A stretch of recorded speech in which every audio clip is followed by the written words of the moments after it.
Every inauguration day is a grand demonstration of our great democracy. The peaceful transfer of power is something that maybe we take for granted. If America didn't have a smooth transition of power, you might see tanks on the streets. But more than that, it's a major miracle of moving. It's like anyone's moving, right? Except we're setting up a new government. You see that change happen really before your eyes. Did not sleep for 2 days. I had a sleeping bag in my office. This is the inside story of what really happens at the White House while the rest of the country is watching the parade. Our transition period was going to be the shortest ever. We were way behind already. A race against time for the White House staff. The greatest logistical triumph our nation can muster, short of war. One of the offices looked like a bomb had gone off in it. Yeah, I understand there was some yelling involved. And I actually said, don't let him get in the car until I tell you to.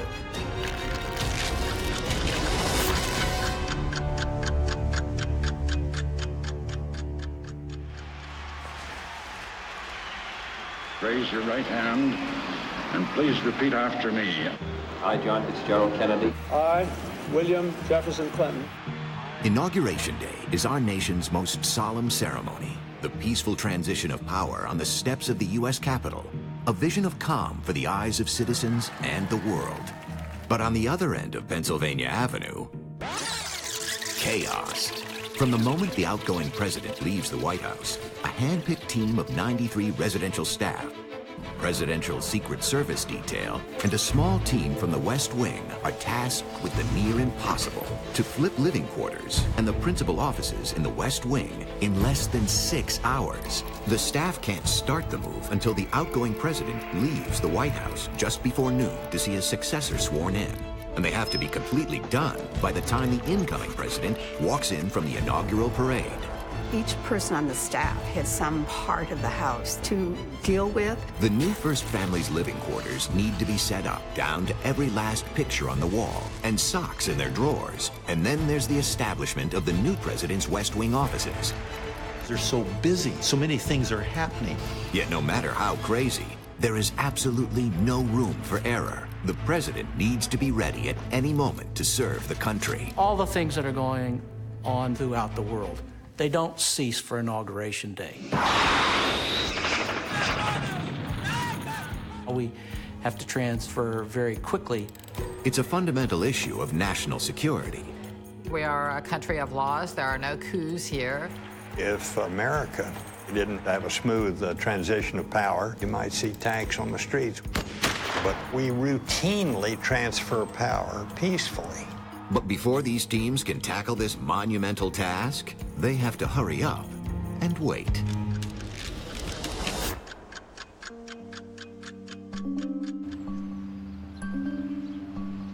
It's 4 a.m. on Inauguration Day, and the day has begun for the White House staff. On the day of inauguration, you know exactly what needs to come into the house and what needs to go out. But you can't move until the sitting president leaves. The chief usher orchestrates the day's events. Supposed to be down there when that goes on. Former chief usher Gary Walters worked in the White House for 5 transitions and supervised 3 of them. There's so much that we have to do. We really try and maintain that the president, when he gets up on inaugural morning, is still in his home. But by making the choice to wait, it's even more difficult. By 6 a.m., the outgoing commander-in-chief is up after his last night in the White House. In 6 hours, he'll be a private citizen once again. But until noon, he is still the president. At 7:45 a.m., the departing president receives his last briefing from his national security team, bringing him up to date on all the current threats against the United States, both foreign and domestic. What else we got? Moments later, that same team walks across Pennsylvania Avenue to Blair House, where the president-elect is staying, to give him his first briefing. In that meeting, he is briefed on the most powerful weapon in the world, the so-called nuclear football, a portable device that will travel with him everywhere he goes throughout his presidency and enable him to unleash an immediate nuclear attack anytime, anywhere in the world. But he can't use it until noon. From that first day, working in the White House, everything's a crisis.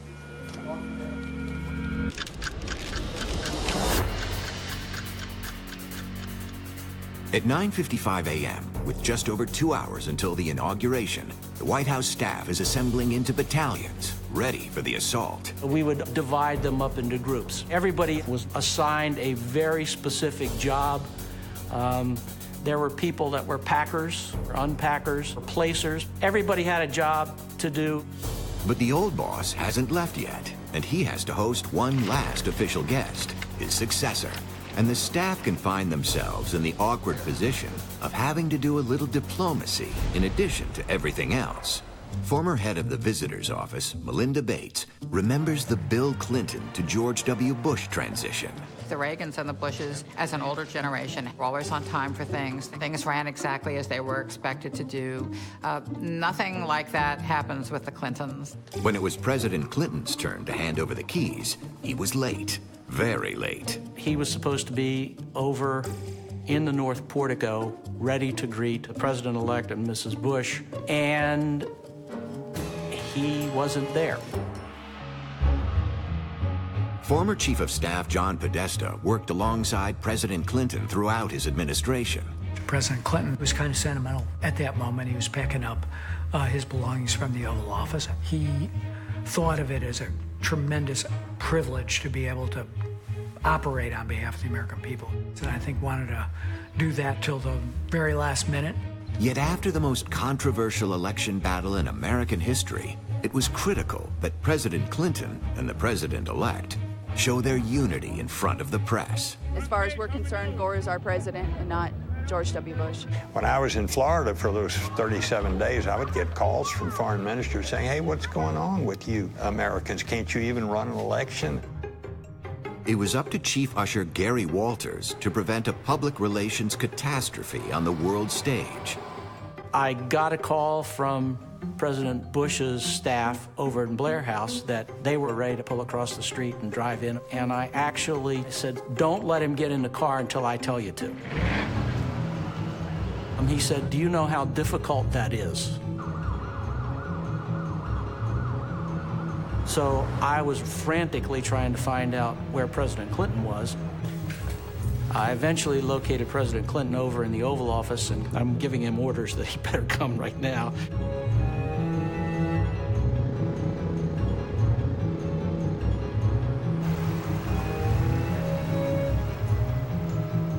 So very rapidly, President Clinton showed up.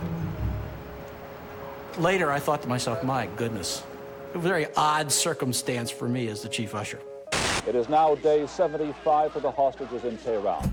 In 1981, it was more than sentimentality that kept the sitting president at his desk until the last possible moment.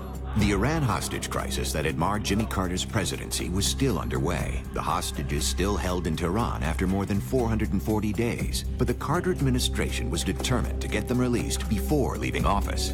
That was a very traumatic transition because of the Iran hostage situation. I know from a staff point of view, Carter to Reagan was probably the most challenging. More than 50 Americans had been captured and held hostage by Islamic revolutionaries to protest America's interference in Iranian politics. President Carter worked tirelessly during the hostage crisis.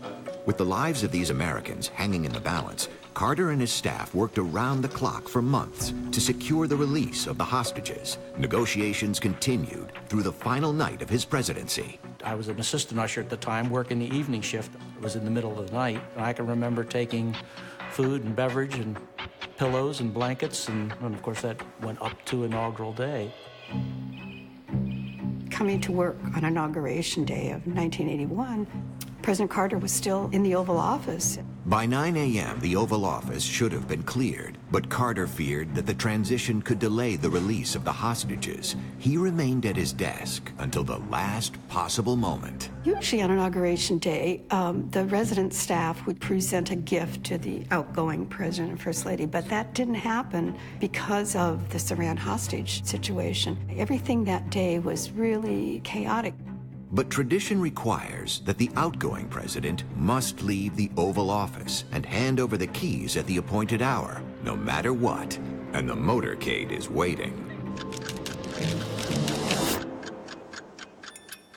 At 10 o'clock, the White House hosts a gathering of all the nation's top government officials before they head to the Capitol.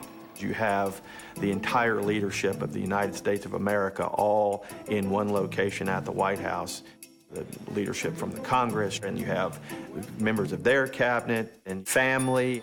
A motorcade as many as 40 vehicles deep is lined up to carry them the 1.5-mile ride. The first cars start rolling out at 10:30 a.m. The car carrying both the president and the president-elect has to leave before 11:30 a.m. to make it to the Capitol on time. As soon as that motorcade pulls out, the movers at the White House start. The 93 permanent staffers descend immediately upon the first family's bedroom suites and living rooms and frantically start to pack. The moment that car pulls off, it's so exciting, but you're still nervous. If you're too confident and you're too comfortable, that's when things don't go the way you expect. They have less than 6 hours to flip the residence for the new first family, and there is no room for error.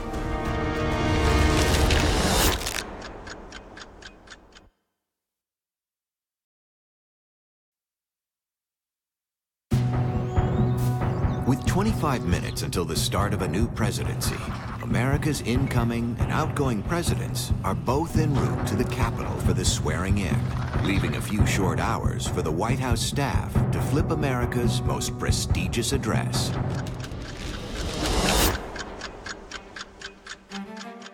It's like anyone's move-in, right? Except this is a little bit different. There's huge responsibility that's involved with setting up, a new government. Uh-oh. Think about the White House as an enormous multi-million-dollar company. That on one day, the CEO and all the senior officers, all of those people are leaving that company at the same moment. It's a very nerve-wracking time because we're under the gun. I don't want to be the one that stands at the front door and says, Mr. President, we're not ready for you yet. The moment that car pulls off, the carpets begin to get rolled up. The mattresses are taken out. The beds are broken down. There's a whole huge evolution that no one sees of 100+ people cleaning, packing, moving.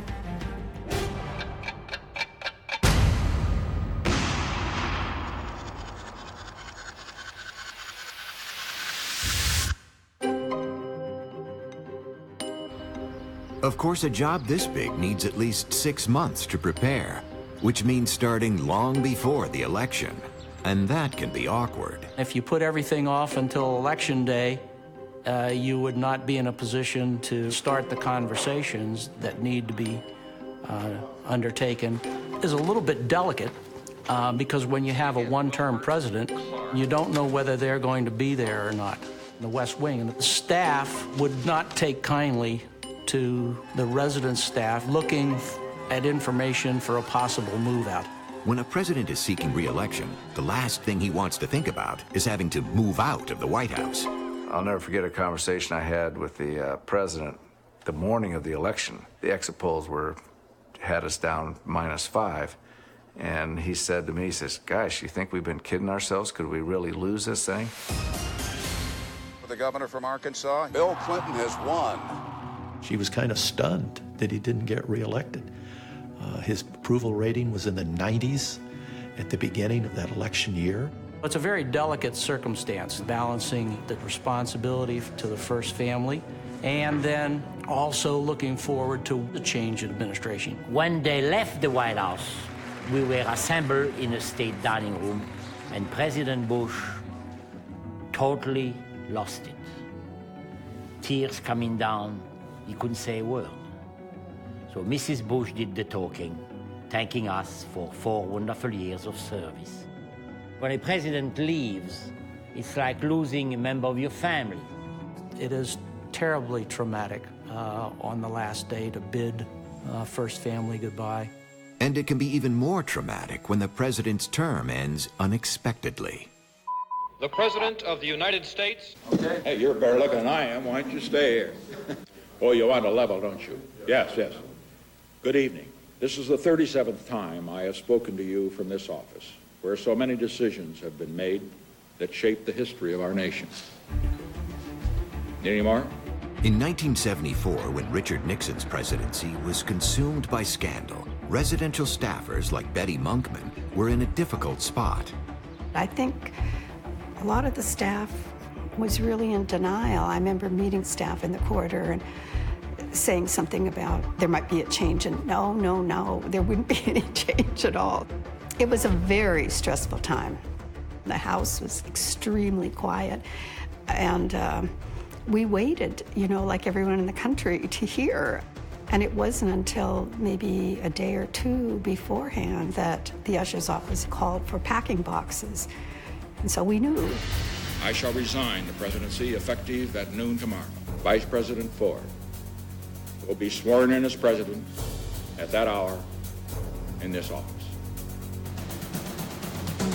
There was no prior planning, packing, and everything, so that all had to be done after they left. I remember quite vividly, I was actually working that evening, and we drove Ford back to his home in Alexandria, Virginia, and there were 4,000 or 5,000 people around his home.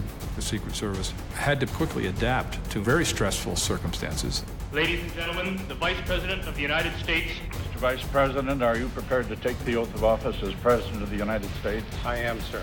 The next morning, he became the President of the United States, and no one's fully prepared, one day not to be the President and next day to be the President. But the Secret Service has to be prepared for it because, we can't afford to lose a president. Gerald Ford's experience was the exception. Most presidents have a bit more time to ready themselves for life in the White House.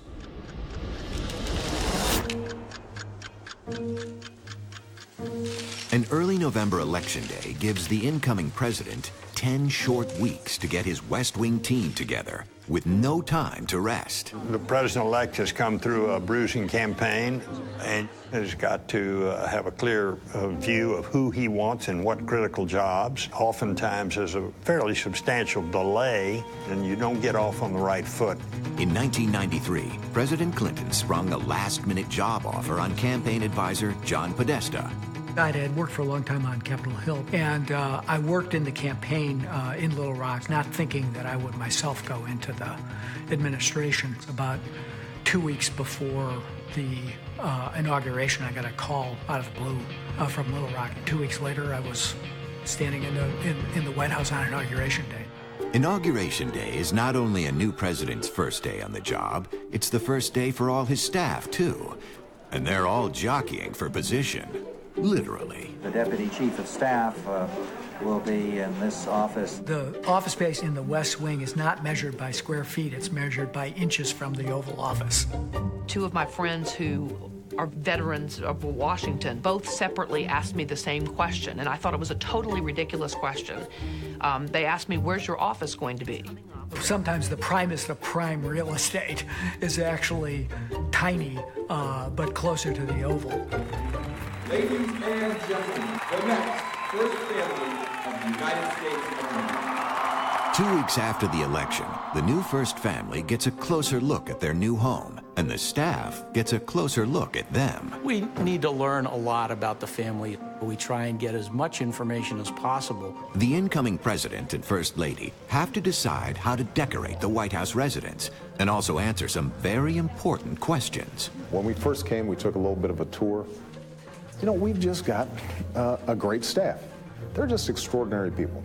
The information that you require is everything. What kind of beds do they sleep on?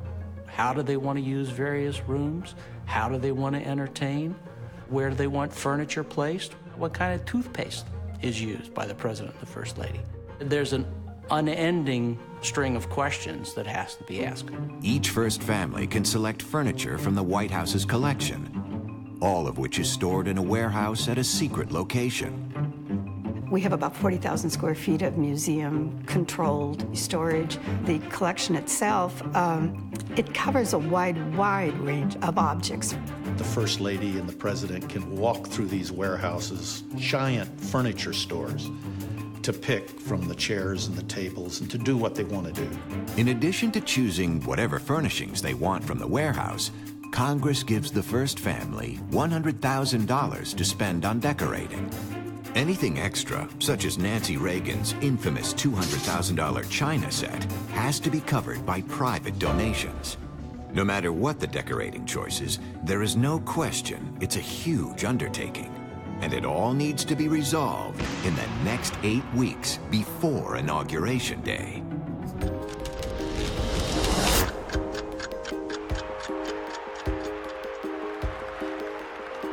At 5 minutes to 12, America is on the cusp of a new era. All the government officials have taken up their positions on the west steps of the Capitol, and the throngs are growing restless. You hear thousands of cameras clicking, and all of a sudden you realize, okay, this is it.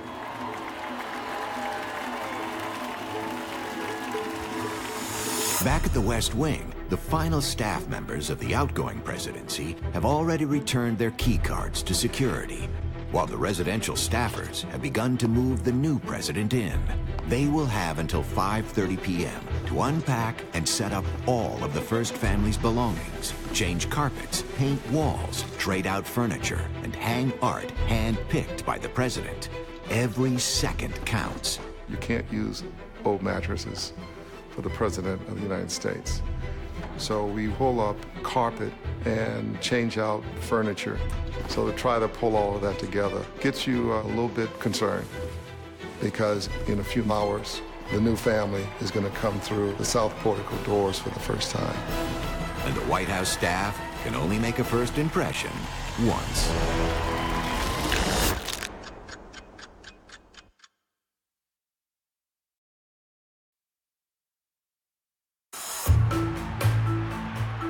Noon exactly on January 20th. It's the moment that everything changes.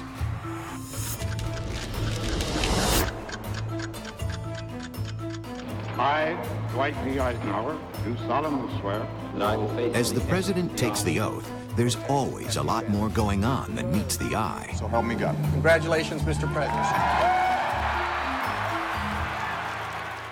And in 1981, when Ronald Reagan took office, what was happening behind the scenes was exceptionally dramatic.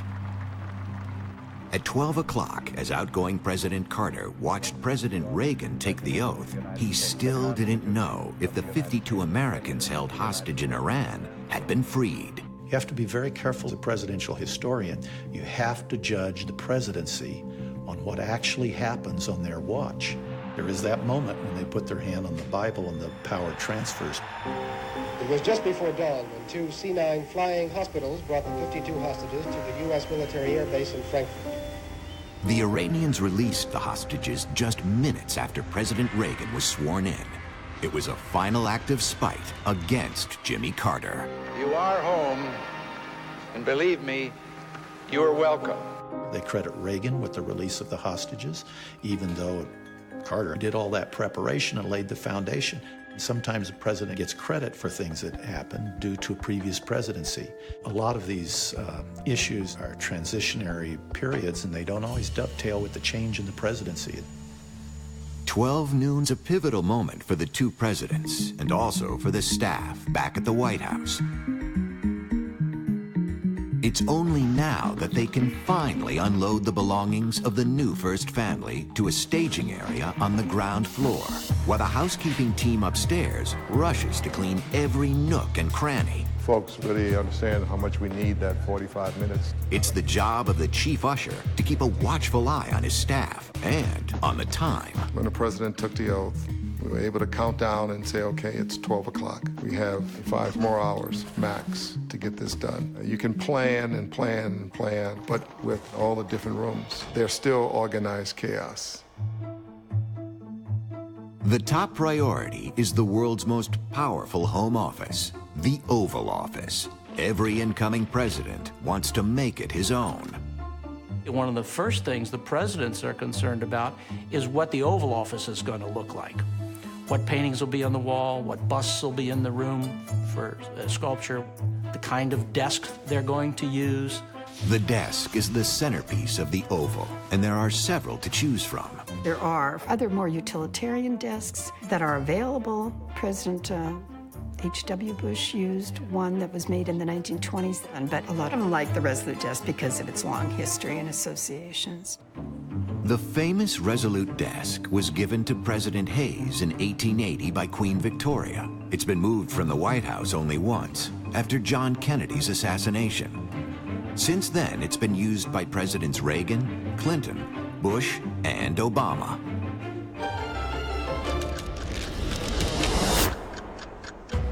Upstairs at the White House, progress has been made. New, clean carpets are being laid in multiple bedrooms on the second-floor residence, including the presidential suite. As we say in the naval services, all hands on deck.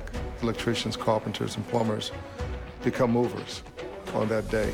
That's because no one outside the White House staff is permitted to handle the president's belongings. And sometimes these staff members might have to address an incoming president's unusual request. Each family transforms the White House to their usage, but I can't think of anything as drastic as what was done for President Johnson in his famous shower.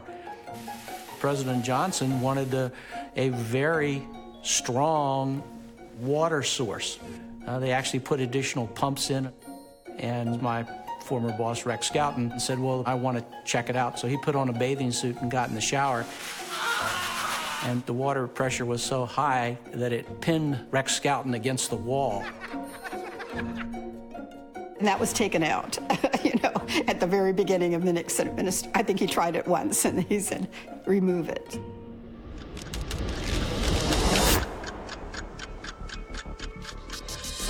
While the president is tucking into a celebratory lunch at the Capitol, the moving crew is frantically hauling the heaviest furniture upstairs for reassembly. Once the parade begins, it's the final countdown. Only a few hours left until the president arrives home. There are mountains of boxes left to unpack, and the White House staff will need to rely on an army of Secret Service agents to track the president's every step along the parade route. Time is running out.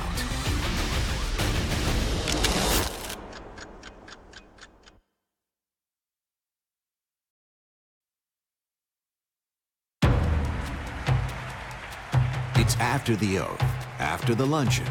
The new president of the United States and his family are on the move to their new home.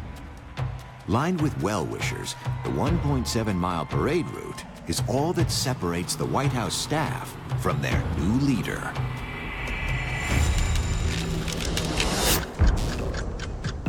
During the parade, that's the time that you have to at least get their things in some kind of order.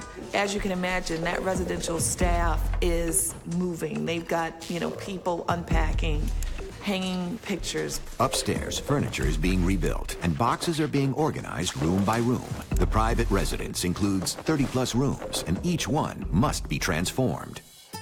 The chief usher is like a manager of a major hotel, but we only have one tenant. I have the staff that includes engineers, maintenance people, carpenters, plumbers, florists, but they're also capable handlers of antique furnishings. Nobody on inaugural day maintains their status. Everybody gets assigned a job, and it has to do with moving. Also critical is the Secret Service detail assigned to protect the president inside the White House. When you look at the White House, there are two fundamental groups, the staff and the agents. And those two groups really have to work together to make this transition work. The residential staff and the White House Secret Service detail are the only two teams that will remain in this building regardless of who lives here. The White House staff is getting the house organized, but it's not important without the Secret Service making sure that the president is safe and secure. And we've been doing it since 1901. The transition is done so that on Inauguration Day, the new president is really surrounded by the Presidential Protective Division that had been with the former president. for the former president. All the security people that you had relationships with and bonded with and had been all over the world, they stayed with the new president and as the former president with a whole new detail of people you don't know, and it happens very quickly. Back in the weeks before the inaugural, a committee of elite security agents hashed out a plan to protect the new president along the parade route that leads back to the White House. We have an entire squad that pretty much focuses 100% of its effort from about September on the inauguration. It's working 6-7 days a week, 13-hour days, going through every possible scenario. These security personnel had an arsenal of technology at their disposal. In 2009, President Obama cruised home in a Cadillac, specially made just for him, with 5-inch thick armor plating, run-flat tires, and a sealed interior to protect against chemical attacks. Along the route, agents used air quality monitors to test floating dust particles for deadly pathogens. For the 2009 inauguration, we had over 800 agents working that single inaugural day. Every single unit had a GPS tracker so that we could very quickly see where assets already were and move them to a crisis situation much faster. And a fleet of surveillance drones protected the president-elect from potential threats in the sky. It's not just a lateral threat anymore. We now have a vertical threat, whether that's an airplane or some sort of missile that could be fired. It creates a much more difficult environment for the Secret Service to operate safely in.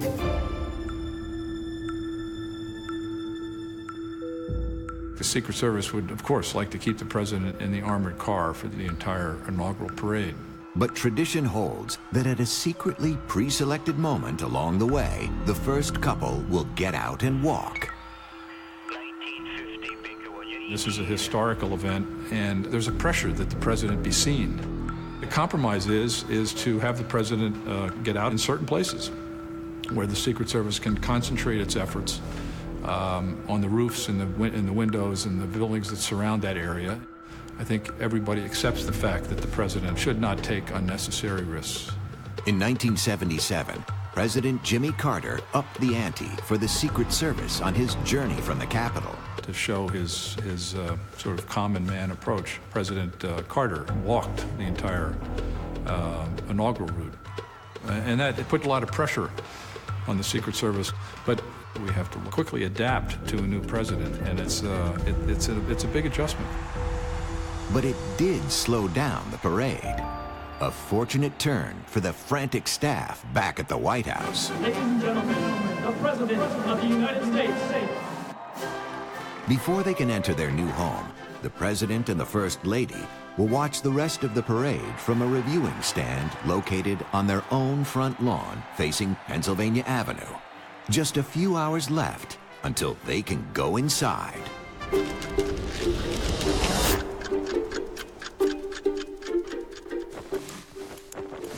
When the President and the First Lady come to the viewing stand, we are in a different mode now. With 2 hours to go, this is crunch time for the incoming events team at the White House. In 2009, Desiree Rogers, the new White House social secretary, found herself in an impossible situation. People may not understand how difficult this work is. I found out pretty last minute that we were responsible for the reviewing stand. And at the same time, we were working on the move-in, and they were exactly at the same times. And so I had to be in two places at once. I phoned the person that I trust the most in the world, my mother, and I told her she was coming to Washington for a day to help me be in two places at once. The inaugural parade is a tradition almost as old as the White House itself. But modern-day presidential homecomings are world-class spectacles that draw record crowds and carry a price tag north of $40 million. Every president has his own style. I think you see that most dramatically on that very first day. President Kennedy's inaugural was very different than Eisenhower's. The theme of the inaugural becomes sort of their vision of how they want to lead the country for the next 4 years. For more than 6 decades, one family has been a silent force behind every presidential parade. Since 1949, their company, Hargrove, has produced the floats for the inaugural. But at that time, Earl Hargrove Jr. was a 20-year-old kid charged with herding Harry Truman's wayward livestock. They sent up all these mules from Missouri, and we got up around 16th Street, ready to make that turn. And the mules went to the left instead of to the right. And needless to say, that was a catastrophe right there in the middle of the street. And every inaugural, all the 16 that I've been involved with have always had catastrophes like that. For the inauguration of President Carter, Hargrove built a float for the Grand Ole Opry, complete with a live rooster in pride of place. But live animals have always been unpredictable. So the morning of the parade, we had this rooster, and we tied a little rope around his feet so in case he fell off. Well, he got spooked and took off and hung himself. It was quite a fiasco trying to get that daggone bird off that float when he was hung out dead.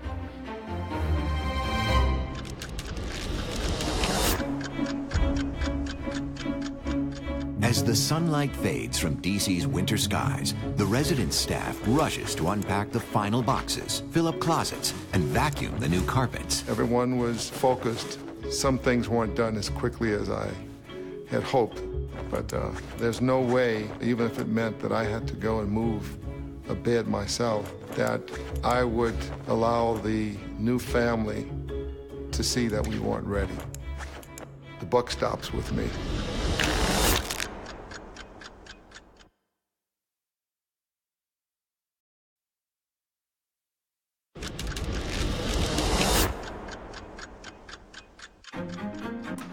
In the rush to finish the move-in of the president-elect, the staff can't forget the arrival of another VIP. The first family, Pat. It's very important. The president and the new first family feel that they're at home from day one. Where'd Millie? Let her in here. Oh, there she is. In the Carter administration, I was to supervise bringing Amy's cat, Misty Malarkey Yin Yang, from Blair House, and I don't particularly care for cats. I have a memory of the cat absolutely jumping into my arms and clinging with its claws to my overcoat and carrying the cat over to the White House. And it was just in time, because the president was on his way home. For the staffers inside, it's 0 hour.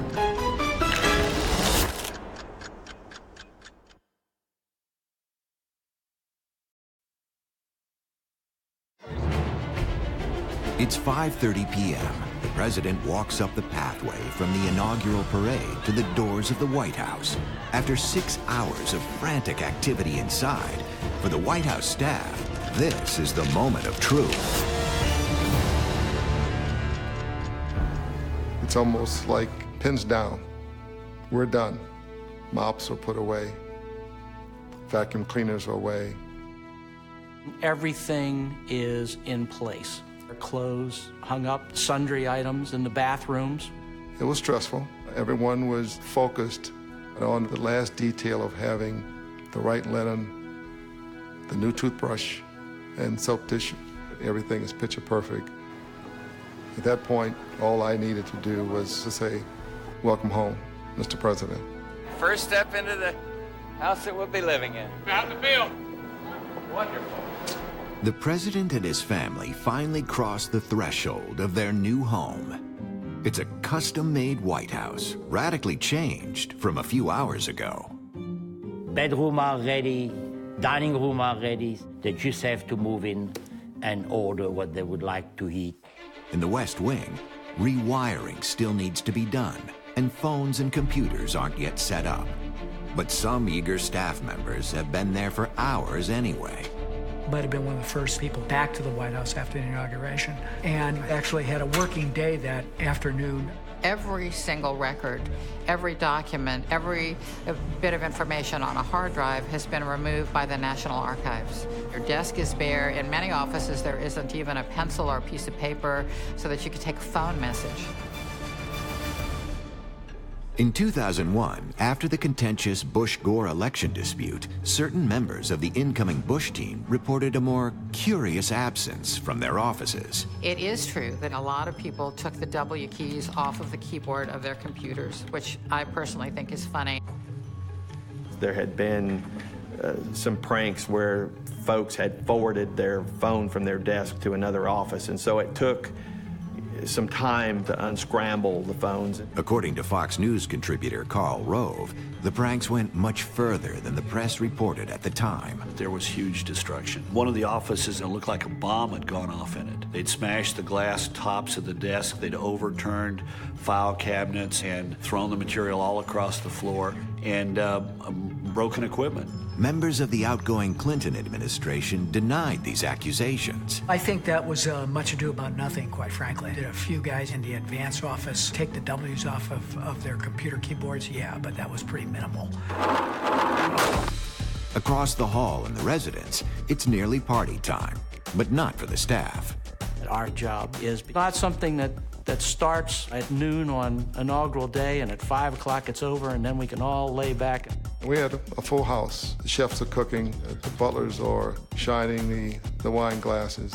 There isn't even time for the staff to take a coffee break because there is a full evening of celebrations ahead. They only have an hour and a half, maybe 2 hours. They get showered and dressed and ready to go and before all the balls. In 1993, the staff hit a major stumbling block when Hillary Clinton's ball gown went missing. We assumed that in the process of moving that the gown was included, and evidently it wasn't. And there was a great deal of consternation on the part of the First Lady initially and a staff member trying to figure out where the ball gown was. The Clintons were not happy. I understand there was some yelling involved. Ladies and gentlemen, the President of the United States, Bill Clinton. Eventually, it was found with the staff person's personal belongings. Yes, unfortunately, sometimes people will make mistakes. Well, Mrs. Nixon is wearing a mimosa yellow gown. It was designed especially for her, naturally, one of a kind.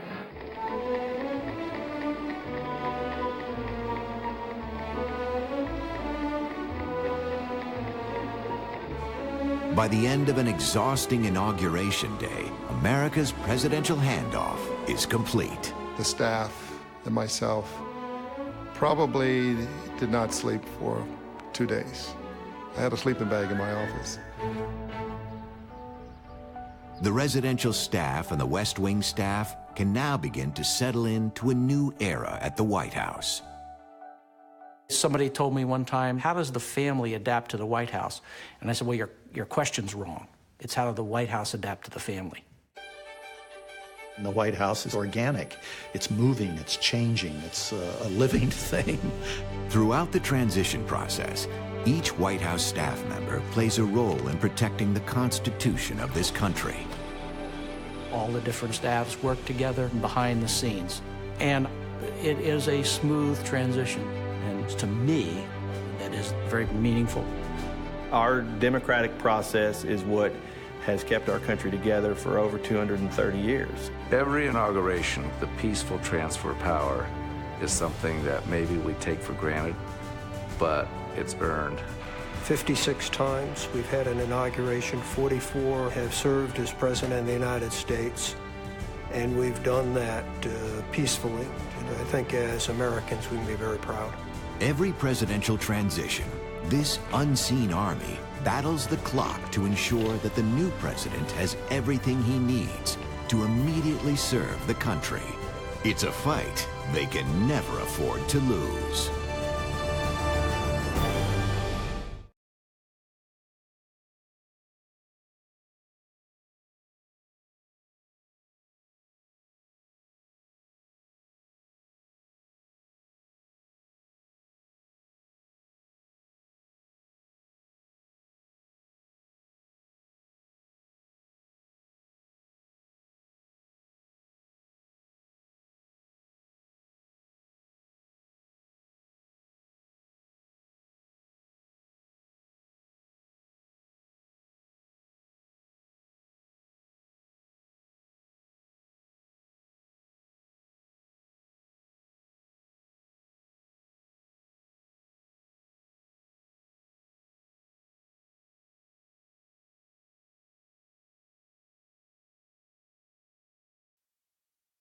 You've got these enormous pressures during the transition, but there are moments of humor as well.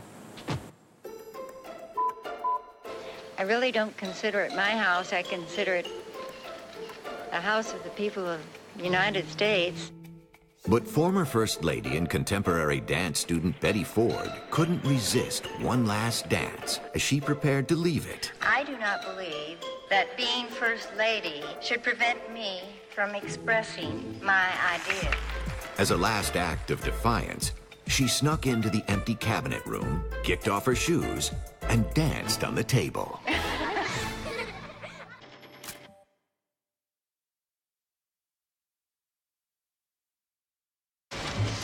And then there's the part where an entire administration is changing hands. Every document, memo, and email relating to his administration has to go to make room for the new.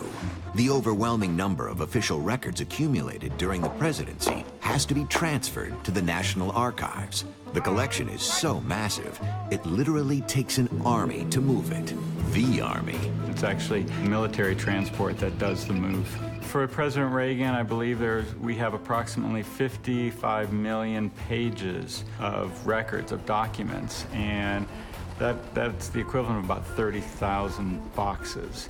And that took several transport planes. President Clinton, we have approximately 70 million pages, so it was even more. This process has been underway since before the election, but in the past few days, hordes of workers have been combing the West Wing, clearing out the last effects, while keeping the offices fully operational until the very last moment.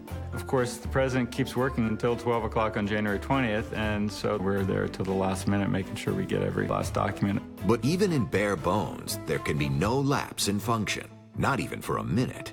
The U.S. government depends on it.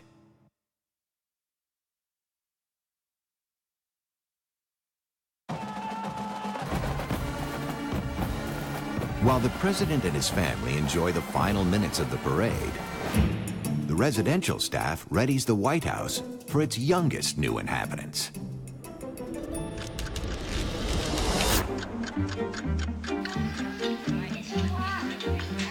First and foremost, the White House is the home of the president and his family. And children are part of that atmosphere. Preparing for young children is probably more of a priority than anything. You wanted to make sure that they felt they were at home from day one. So extra care is taken to uniquely customize their new bedrooms. Susan Ford wanted a wonderful cast iron bed, and we found one out in Iowa, and a designer did this wonderful canopy top for it, and she loved that bed, you know. We were able to do things like hang decorative chandeliers. And before that period, we didn't have rooms wired for internet. Now you have young children that are playing with iPads and doing homework on the internet. So those are the things that were done. Even the gardens receive a makeover. Picking out bicycles and swing sets were very important. There hadn't been a swing set on the South ground since the Kennedy kids. But above all, the staff wants to make sure that their first night in the White House is one to remember. Chelsea had invited friends of hers from Arkansas to come and have a sleepover. We came up with a scavenger hunt to blend learning the White House, making it fun, and also having them travel through different spaces. For the Obama first daughters and their guests, we planned a special gift, an evening event with the Jonas Brothers. We have to be prepared and ready to make living at the White House enjoyable for children. After all, unhappy kids make for an unhappy home.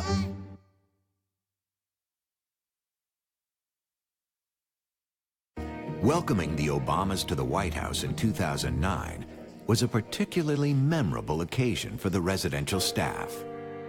Welcoming home the first African-American president, and I was the first African-American chief usher of the White House, was significant. There were chills, realizing that our great nation moved a step closer to being inclusive.